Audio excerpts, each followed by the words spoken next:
Shalom, Yesus, saya bersyukur hari ini diberi kesempatan lagi ya oleh Tuhan Yesus untuk menyampaikan pesannya, si hatinya pada kita semua yang dikasihi dimanapun berada. Tuhan Yesus tak jemu-jemu ya mengingatkan kita akan firman-Nya, karena firman-Nya itu makanan rohani ya bagi kita, supaya kita bisa melawan kuasa-kuasa roh-roh di udara ya, kuasa-kuasa gelap yang merupakan musuh kita. Jadi musuh kita bukan daging tapi roh-roh di udara, dan roh-roh di udara itu hanya bisa kita lawan dengan kuasa dari Tuhan Yesus. Otoritas yang diberikan Tuhan Yesus pada kita melalui mendengarkan firman Tuhan, kita diberi kekuatan, kita diberi otoritas, diberi kuasa ya untuk melawan musuh kita, yaitu roh-roh jahat di udara. Sebelum saya memulai acara ini, saya akan berdoa terlebih dahulu. Bapa yang baik, dalam nama Yesus, Bapa di surga, hamba serahkan acara ini dari awal sampai akhir dalam pimpinan Roh Kudus-Mu. Pakailah hamba-Mu sebagai alat-Mu. Kami siap mendengarkan ya Bapa. Terima kasih ya Bapa. Haleluya. Amin. Ini acara saksian hidup saya yang ke-59 di channel Bukit Sion. Saya bersyukur ya diberi kesempatan lagi untuk menyampaikan pesannya kesekian kalinya ya. Suatu kehormatan bagi saya ya, diberi kepercayaan untuk menyampaikan pesannya hari ini. Saya bersyukur ya diberi kepercayaan untuk menyampaikan pesannya yang penting ya hari ini, yang meskipun mungkin saudara-saudara sudah pernah mendengarkan tema ini, tapi Tuhan mengingatkan kembali akan pentingnya tema kali ini. Ada dua tema ya. Yang pertama yaitu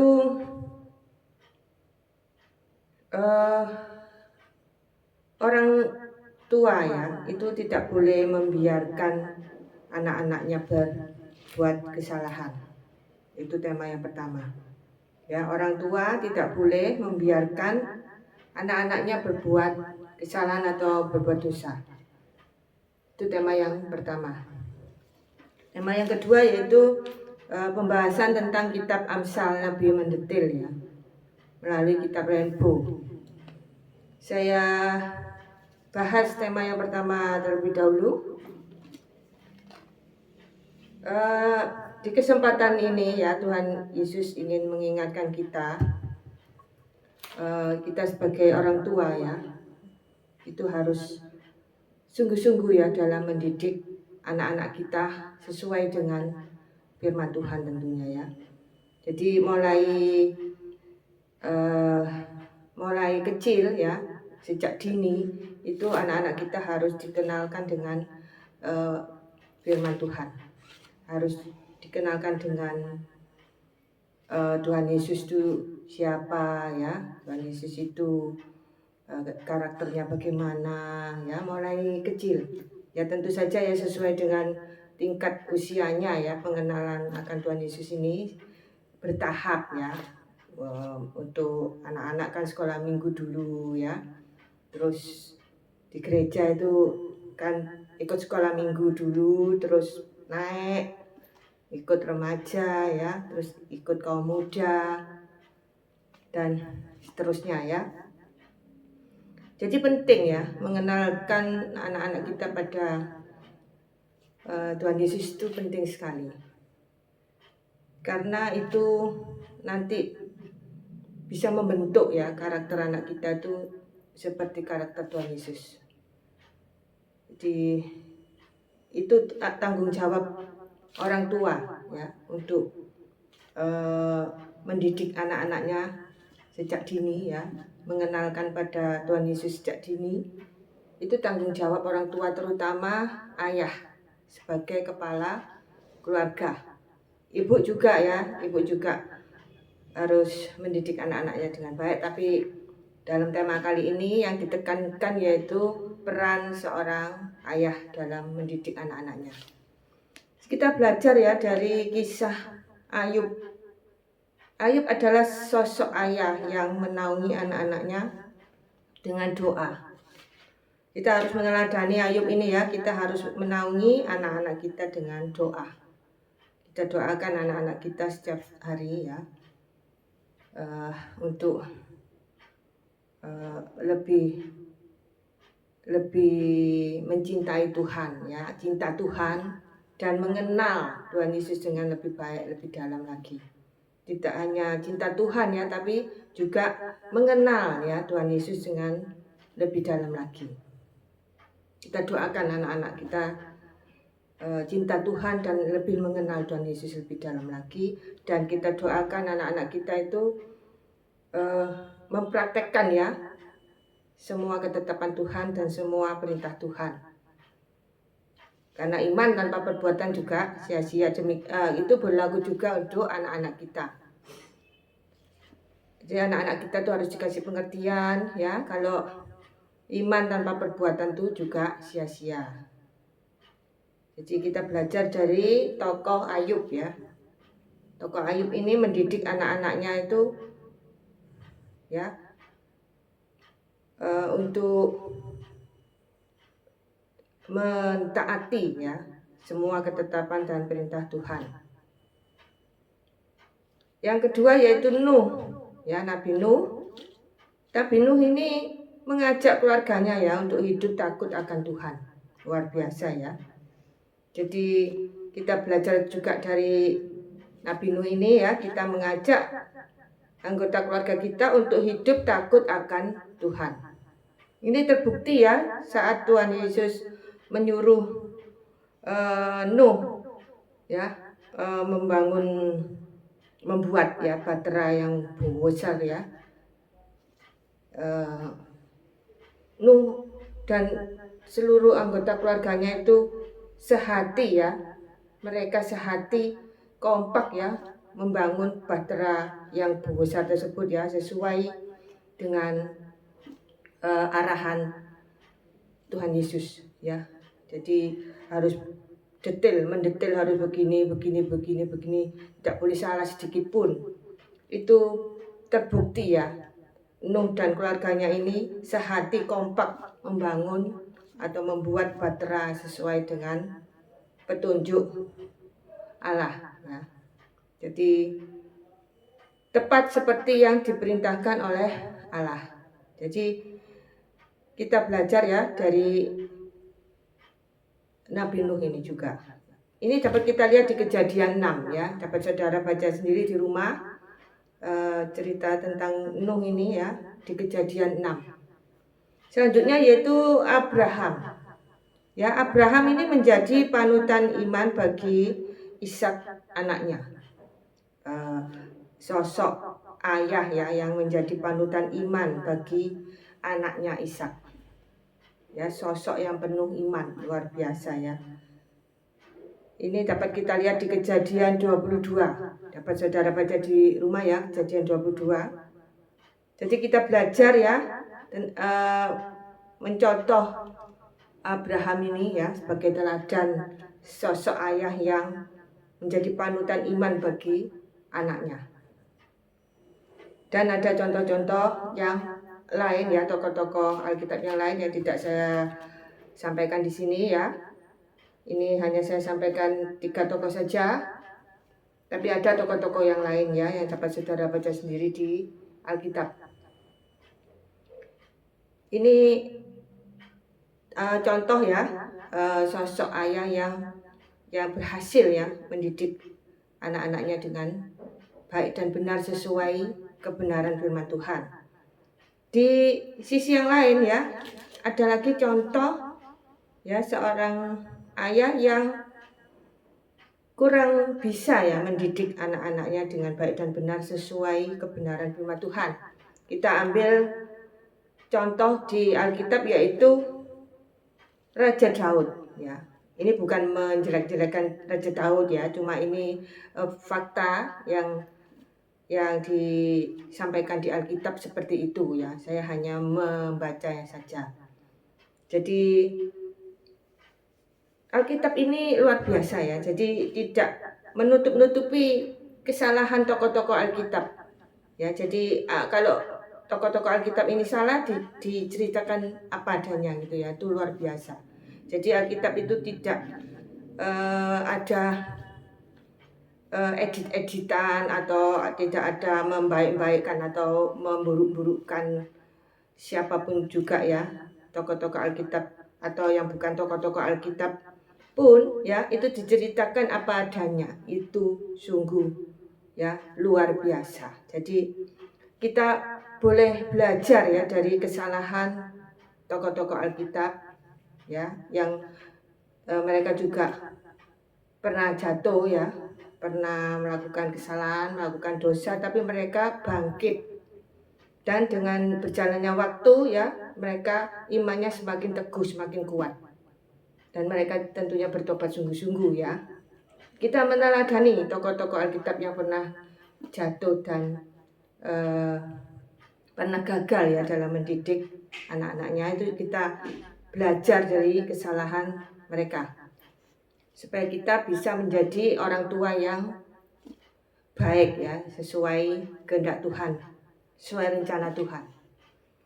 Raja Daud ini membiarkan anaknya Amnon ya, yang telah memperkosa Tamar. Tamar ini juga anaknya Raja Daud ya. Jadi saudara memperkosa saudara. Tapi Raja Daud ini sebagai seorang ayah, dia kurang meresponi ya kejadian yang memalukan ini, yang merupakan aib keluarga ini. Raja Daud kurang meresponi dengan bijak ya, kurang berhikmat gitu ya, sehingga seolah-olah itu kejadian yang memalukan tersebut itu dibiarkan begitu saja berlalu tanpa ada solusi, tanpa ada ketegasan dari Raja Daud ya kepada Amnon itu seolah-olah kebal hukum gitu ya, kalau zaman sekarang istilahnya kebal hukum gitu ya. Dia tidak takut sama Raja Daud sebagai ayahnya karena mungkin merasa dia disayangi, sangat disayangi ya. Amnon merasa, oh tidak mungkin ayahku menghukum aku karena ayahku sangat mencintai aku, sangat mengasihi aku, mungkin begitu ya Amnon ya. Sebenarnya Raja Daud ini juga tidak salah ya, dia sangat mencintai semua anak-anaknya. Ya maklum ya, sebagai orang tua kita pasti mencintai dengan sepenuh hati semua anak-anak kita, tanpa membeda-bedakan satu dengan yang lain ya, tidak pilih kasih gitu ya. Ada loh orang tua yang pilih kasih ya, itu sebenarnya tidak sesuai dengan firman Tuhan. Jadi di kesempatan ini Tuhan ingin mengingatkan pada kita sebagai orang tua ya, jangan pilih kasih pada anak-anak kita. Ya, kita harus mengasihi sepenuh hati dengan porsi yang sama, takaran yang sama ya pada semua anak-anak kita. Tidak boleh pilih kasih. Ya. Akhirnya apa? Dengan Raja Daud membiarkan kejadian yang memalukan ini, akhirnya terjadi hal-hal yang tidak diinginkan, di mana Absalom membunuh Amnon ya, anak membunuh anak jadinya. Ya itulah ya, sesuatu yang dibiarkan, sesuatu yang salah kalau dibiarkan akhirnya menimbulkan masalah yang lebih serius lagi. Jadi kita sebagai orang tua, kalau ada anak bersalah, kita harus segera meresponinya dan kita bertindak, mengambil keputusan ya. Berdoa terlebih dahulu, tanya Tuhan, Tuhan ini ada kejadian seperti ini, anakku seperti ini, aku harus bagaimana? Ya itu kita berdoa dulu, Tuhan pasti memberi arahan dan tuntunan kita harus berbuat apa ya, jika anak kita berbuat salah atau berbuat dosa. Ya, jadi ini kita bisa belajar dari Raja Daud ya. Jangan membiarkan anak kita kalau anak kita berbuat dosa atau berbuat salah. Yang kedua yaitu Imam Eli ya. Imam Eli ini juga membiarkan anak-anaknya ya menyimpang dari kebenaran firman Tuhan. Imam Eli ini mempunyai dua orang anak ya, yaitu Hofni dan Pinehas. Ya, akhirnya dengan membiarkan ya Hopni dan Pinehas ini tidak diresponi, berbuat salah tidak diresponi, tidak ditegur ya, tidak diberi kayak seperti hukuman gitu ya, karena terlalu sayang mungkin ya pada anak-anaknya. Imam Eli ini memanjakan anak-anaknya mungkin ya, sehingga kalau anak-anaknya bersalah itu dibiarkan saja seolah-olah tidak terjadi apa-apa. Ini tidak boleh ya. Ini Tuhan mengingatkan kita, jangan pura-pura tidak tahu ya. Kalau anak kita berbuat salah jangan dibiarkan, jangan nanti kan berubah sendiri, nanti sadar-sadar sendiri, itu tidak boleh ya. Ya kalau sadar-sadar sendiri, ya kalau menyadari kesalahannya, kita bersyukur ya. Kalau tidak, anak kita bisa lebih jauh lagi terperosok dalam dosa ya.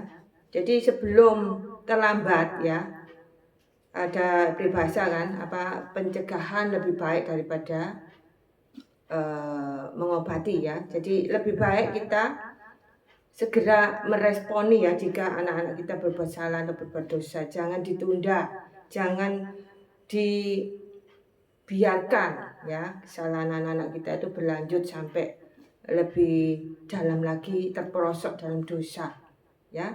Itu tanggung jawab kita sebagai orang tua, terutama sebagai ayah ya. Jadi akhirnya apa? Anak-anak Imam Eli ini menjadi orang-orang yang tidak saleh dan tidak menghormati Allah. Itu dapat kita baca di 1 Samuel 2 ayat 12 sampai 17. Dan di 1 Samuel 2 ayat 22 sampai 25. Ya, saudara baca sendiri kisah anak-anak Imam Eli ini. Kita belajar ya dari Imam Eli ini agar kita sebagai orang tua tidak membiarkan anak-anak kita jatuh dalam dosa. Ya, kita harus segera mengingatkan ya, menasihati anak kita dengan cara yang kekeluargaan gitu ya, dengan pendekatan kekeluargaan ya, supaya anak kita tidak terperosok lebih jauh dalam dosa yang lebih berat lagi. Yang ketiga yaitu Ishak ya. Ishak yang mempunyai istri Ribka ya. Ribka istri Ishak ini ya, ternyata ya lebih mengasihi Yakub ya daripada Esau. Ya ini kita belajar ya dari kesalahan Ribka ini. Sebenarnya ini Ribka ya yang melakukan kesalahan dalam mendidik anak-anaknya, yaitu dengan pilih kasih ya. Jadi Ribka ya lebih memperhatikan Yakub daripada Esau. Itu tidak boleh ya, karena nanti menimbulkan keretakan. Hubungan saudara ini bisa retak kalau orang tua pilih kasih ya. Hubungan saudara anak-anak kita itu bisa retak ya, itu tidak boleh. Akhirnya memang terjadi ya, hubungan persaudaraan antara Yakub dan Esau ini retak beneran ya, karena orang tuanya pilih kasih. Nah, jadi jangan pilih kasih ya pada anak-anak kita. Kalau kita ingin ya anak-anak kita itu hidup rukun ya, antar saudara kandung tuh hidup rukun, hidup saling mengasihi ya, jangan pilih kasih ya, karena pilih kasih itu nanti bisa menimbulkan keretakan antara hubungan orang tua dan anak juga loh ya, kalau kita pilih kasih. Tapi yang lebih parah itu pasti hubungan anak dengan anak ini pasti retak, dijamin ya retak, karena orang tua pilih kasih. Jadi kita sebagai orang tua ya belajar dari kisah ini ya, karena akibatnya itu buruk. Jangan pilih kasih pada anak-anak kita. Yang berikutnya yaitu Yakub ya. Yakub ini juga pilih kasih ya pada anak-anaknya, di mana Yakub ini lebih mengasihi, lebih memperhatikan Yusuf ya daripada anak-anaknya yang lain, sehingga terjadi keretakan ya antara hubungan persaudaraan antara Yusuf dan saudara-saudaranya itu retak. Ya, karena orang tuanya pilih kasih. Ini mengerikan ya, sampai akhirnya Yusuf ya diperlakukan dengan keji ya oleh saudara-saudaranya yang lain. Luar biasa. Ini sungguh peringatan yang keras. Ya, jangan sampai kita pilih kasih pada anak-anak kita, akibatnya fatal. Ya, ini bersyukur Yusuf ini tidak dibunuh oleh saudara-saudaranya. Ya, masih dilindungi oleh Tuhan. Kalau sampai dibunuh kan ceritanya lain lagi ya. Jadi itu peringatan ya dari Tuhan ya buat kita sebagai orang tua, terutama seorang ayah, jangan pilih kasih pada semua anak-anak kita. Akibatnya kita lihat ya kisah Yusuf ini, dibuang ke sumur ya, dijual sebagai budak di Mesir ya. Itu karena pilih kasih orang tuanya, sehingga menimbulkan kecemburuan ya, atau iri hati atau sakit hati ya pada anak-anaknya yang lain. Ya, jadi ya ini ada tokoh-tokoh Alkitab yang lain ya yang tidak saya ceritakan, ada yang lain tapi saya hanya menceritakan 4 tokoh saja ya, sebagai orang tua yang kurang berhasil ya mendidik anak-anaknya dengan baik. Ada contoh-contoh yang lain di Alkitab, dapat saudara baca sendiri ya. Jadi kesimpulannya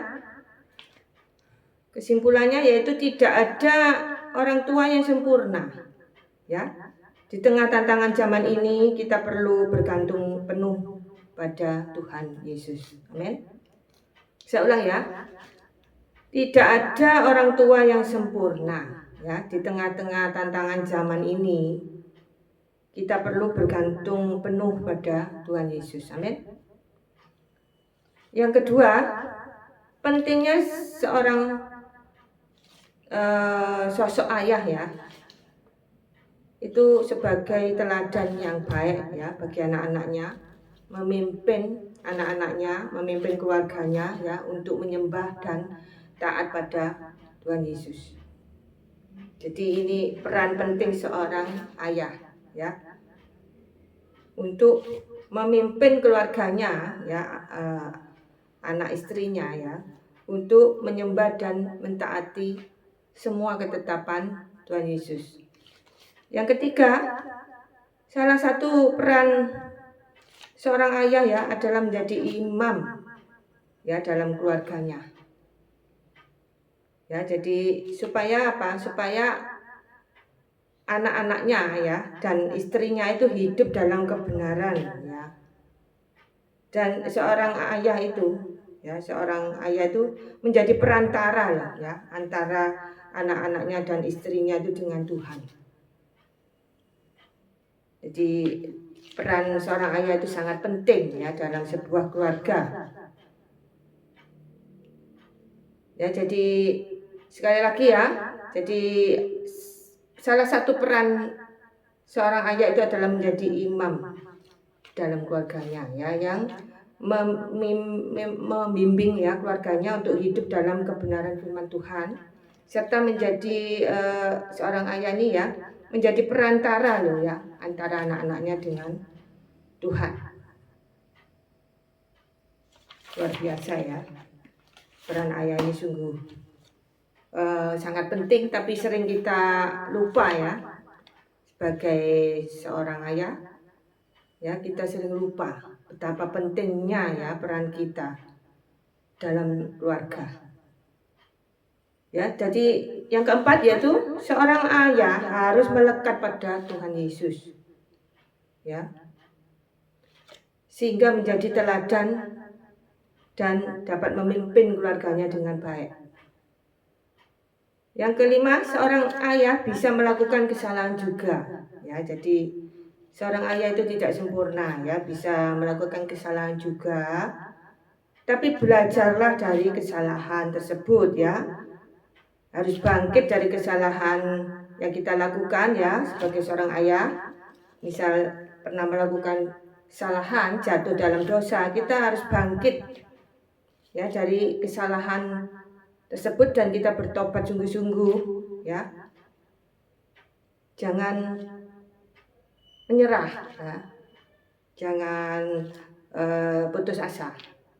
Kita harus bangkit dari kesalahan kita, dan kita harus bertobat sungguh-sungguh, ya. Dengan berjalannya waktu, iman kita dikuatkan oleh Tuhan Yesus. Day by day makin kuat, diberi kekuatan oleh Tuhan Yesus. Amin. Yang keenam yaitu, ya penting ya seorang ayah tuh untuk mengasihi semua anak-anaknya, tidak boleh pilih kasih. Juga seorang ibu ya tidak boleh pilih kasih, sehingga tidak menimbulkan kecemburuan dan luka hati ya pada semua anak-anaknya. Yang ketujuh, sebagai orang tua ya, terutama sebagai ayah, harus menjadi imam ya. Sudah saya jelaskan tadi ya sebelumnya. Jadi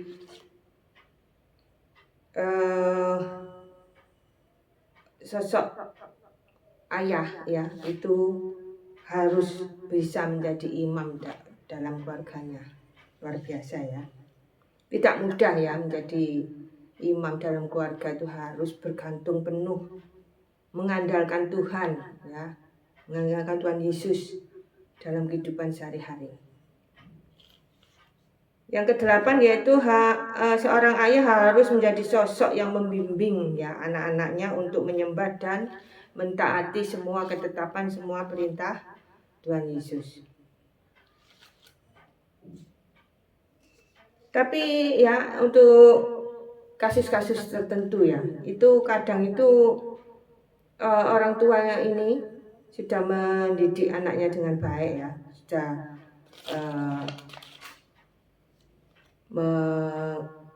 membimbing anaknya dengan baik untuk takut akan Tuhan ya, menjadi teladan yang baik bagi anak-anaknya ya. Orang tua yang sudah menjadi imam yang baik dalam keluarganya ya, mengajak anak-anaknya untuk takut akan Tuhan ya. Tapi kadang anak itu dablek ya, bahasa Jawanya itu dablek ya, jadi sulit diatur gitu loh ya, jadi sakarepe dhewe gitu ya. Kadang ada sudah orang tuanya sudah bagus ya, sudah mendidik anak-anaknya dengan baik, anaknya tetap saja ya melakukan kesalahan atau berbuat dosa. Ya kita jangan menyerah ya, kita tetap mendoakan anak-anak kita ya. Kita harus bawa dalam doa ya, dan kita beri nasihat baik-baik dengan pendekatan kekeluargaan. Kita kasih pengertian ya, supaya anak kita yang dablek tadi ya untuk menjadi bertobat gitu ya, menjadi anak yang baik kembali ya. Jadi kita harus bersabar ya, harus telaten pada anak-anak kita. Kita tidak boleh gampang menyerah ya. Kalau anak-anak kita itu istilahnya itu sudah kelewatan atau sudah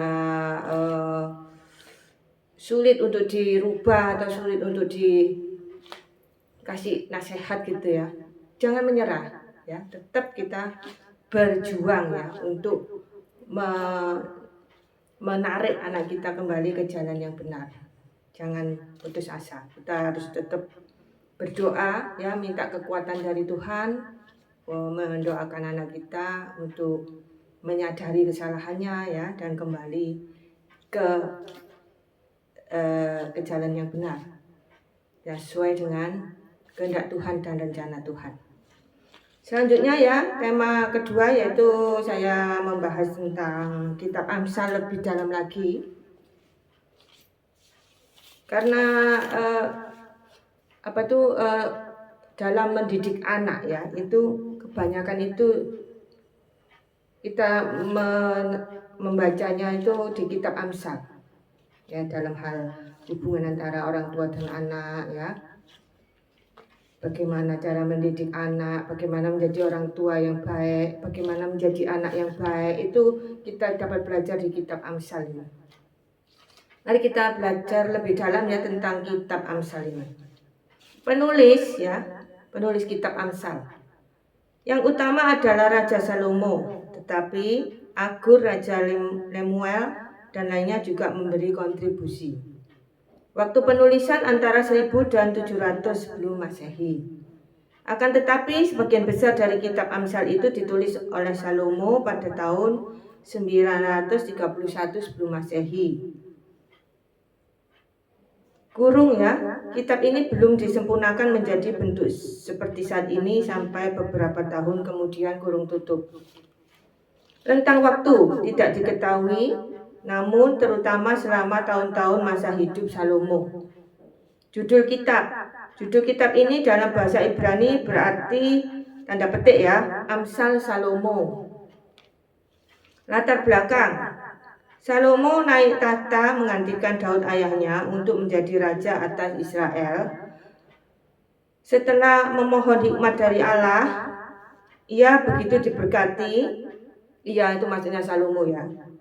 Ia begitu diberkati sehingga banyak orang datang dari negeri yang jauh untuk belajar darinya. Kumpulan peribahasa bijak merupakan bagian dari pengajaran ini. Amsal merupakan kumpulan dari 1/4 bagian dari 3000 Amsal dan 1005 lagu yang ditulis Salomo. Tempat penulisan kemungkinan di Yudea. Ditujukan kepada (2) ya, terutama kepada anak-anak muda. Isi Amsal merupakan campuran dari peribahasa bijak mengenai kebenaran rohani dan akal sehat. Amsal ini memberi instruksi mengenai semua aspek hidup manusia yang mungkin ada. Seringkali dengan menunjukkan perbedaan yang menyolok antara pandangan orang tidak beriman yang bodoh dengan pandangan beriman dari orang bijak. Kebenaran ini memberi nasihat yang membantu untuk mencegah maupun memperbaiki gaya hidup yang tidak beriman. Amsal ini mudah untuk dilakukan tetapi batas waktu dan ideal untuk dihafalkan. Saya ulang ya. Amsal ini mudah untuk dilakukan tanpa, maaf ya tadi salah baca ya, tanpa batas waktu dan ideal untuk dihafalkan. Kitab ini berakhir dengan sebuah pandangan dari dekat tentang kualitas dari wanita yang beriman dalam hubungannya dengan suami, anak-anak, dan orang-orang di sekitarnya. Kurung pasal 31. Kata kunci, tanda petik hikmat, koma ya, tanda petik lagi kebodohan.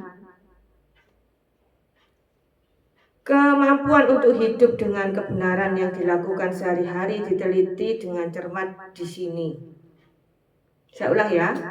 Kemampuan untuk hidup dengan kebenaran yang dilakukan sehari-hari diteliti dengan cermat di sini. Tanda petik ya, hikmat ini menolong kita untuk membedakan antara baik dan jahat, benar dan salah, dan sudut pandang ilahi atau manusiawi. Tanda petik ya, permulaan hikmat adalah takut akan Tuhan. Ini di pasal 9 ayat 10. Tetapi, tanda petik lagi ya, perempuan bebal cerewet, tidak berpengalaman ia dan tidak tahu malu. Itu di Amsal 9 ayat 13. Tema, hikmat yang sejati tidak dapat diperoleh di luar Allah. Saya ulang ya. Tema kitab Amsal. Hikmat yang sejati tidak dapat diperoleh di luar Allah. Allah meminta kita menyerahkan bahkan aspek paling tidak penting dari hidup kita ke dalam kuasanya sebagai Allah. Kita seharusnya tidak bersandar pada pengertian kita sendiri, melainkan pada kebenaran yang Allah ajarkan kepada kita. Allah akan memimpin langkah-langkah kita. Orang beriman menjadi sukses dalam hidup karena ketaatan pada firman dan jalan-jalan Allah. Allah ingin kita berbahagia. Saya ulang ya. Allah ingin kita berbahagia. Allah telah menyediakan kebahagiaan bagi kita jika kita takut, percaya, dan taat kepadanya. Amin ya. Itulah pesan Tuhan melalui acara hari ini ya. Ada 2 tema tadi. Jadi kita diingatkan Tuhan ya untuk mempraktekkan ya semua isi hatinya yang disampaikan hari ini kita praktekkan dalam kehidupan sehari-hari ya. Karena iman tanpa perbuatan juga sia-sia. Saya percaya Tuhan Yesus pasti memberi kekuatan pada kita semua yang dikasihnya yang dimanapun berada yang saat ini menonton acara ini untuk diberi kekuatan ya untuk bisa mempraktekkan pesannya hari ini ya dalam kehidupan kita sehari-hari. Tuhan Yesus memampukan. Karena kalau tidak dengan kekuatan dari Tuhan Yesus ya, kita tidak diberi kemampuan, kita tidak mampu ya untuk mempraktekkan semua pesannya hari ini. Ya. Jadi tidak hanya pesan Tuhan Yesus hari ini saja ya, tentu saja banyak khotbah-khotbah di YouTube, di gereja ya, di buku-buku rohani, di Alkitab ya. Itu semua pesan Tuhan untuk kita. Untuk kita praktekkan. Tidak hanya kita baca, tidak hanya kita dengar, tapi Tuhan lebih senang ya kalau kita mempraktekkannya dalam kehidupan sehari-hari. Amin. Saya berterima kasih ya sudah menyaksikan acara ini dari awal sampai akhir. Saya akhiri acara ini sampai di sini. Sampai ketemu di acara saya berikutnya. Salam. Tuhan Yesus memberkati kita semua.